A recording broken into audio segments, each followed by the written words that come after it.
জনসংখ্যা অর্থনীতির জন্য আশীর্বাদ নাকি বাড়তি চাপ, এমন স্পর্শকাতর প্রশ্নের উত্তর পেতে তীব্র রাজনৈতিক বিতর্ক সৃষ্টি করা একটি গণভোটে অংশ নিয়েছে সুইজারল্যান্ডের বাসিন্দারা।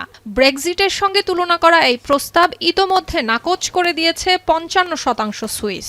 Regardez ce qui se passe dans d'autres pays aux alentours. Regardez ce qui se passe maintenant en Irlande, ce qui se passe en Angleterre, ce qui se passe en Allemagne, ce qui se passe en France, en Europe, et où la Suisse va faire avec.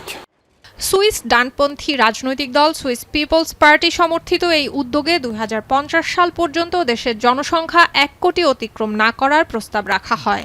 এসভিপির দাবি, আগামী কয়েক দশক জনসংখ্যা নিয়ন্ত্রণে থাকলে আবাসন, সরকারি চাকরি এবং পরিবেশের ওপর চাপ কমবে। টেকসই উদ্যোগটি কার্যকর হলে সমৃদ্ধ হবে অর্থনীতি। Wir vergessen, dass wir unseren Wohlstand auch verdanken den Menschen, die eingewandert sind. Die Schweiz ist auf eine Art ein Einwanderungsland. প্রস্তাবে বলা হয়, জনসংখ্যা ৯৫ লাখে পৌঁছালে তা নিয়ন্ত্রণের পদক্ষেপ হিসেবে সরকার আশ্রয় প্রার্থীর সংখ্যা কমাবে, বিদেশি কর্মীদের পরিবার আনার অধিকার সীমিত করবে। আর জনসংখ্যা কোনোভাবে ১ কোটিতে পৌঁছালে ইইউ নাগরিকদের অবাধ চলাচল সহ কিছু আন্তর্জাতিক চুক্তি বাতিল করতে পারবে সরকার। Ce qu'on veut finalement, c'est protégeons ce que nous aimons, c'est que la Suisse reste ce pays où il fait bon vivre. On va pas supprimer les bouchons du jour au lendemain. বিপরীতে কেন্দ্রীয় সরকার সহ অন্যান্য রাজনৈতিক দল, ব্যবসায়ী সংগঠন এবং বিভিন্ন শ্রমিক ইউনিয়ন প্রস্তাবের বিপক্ষে অবস্থান নিয়েছে।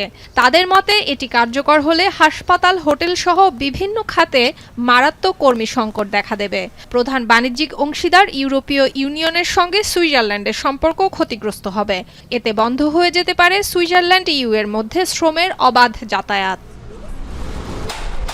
গেল কয়েক দশকে দেশটির জনসংখ্যা ৭৩ লাখ থেকে বেড়ে ৯১ লাখে পৌঁছেছে, যার ২৭% বিদেশে জন্মগ্রহণকারী নাগরিক। সরকারি তথ্যানুযায়ী এই সংখ্যা ২০৪০ সাল নাগাদ ১ কোটিতে পৌঁছাবে। জনসংখ্যা নিয়ন্ত্রণের এই বিল পাশ হলে ইউরোপের প্রথম দেশ হিসেবে সুইজারল্যান্ড জনসংখ্যার উপর আইনি সীমা আরোপের নজির গড়ত।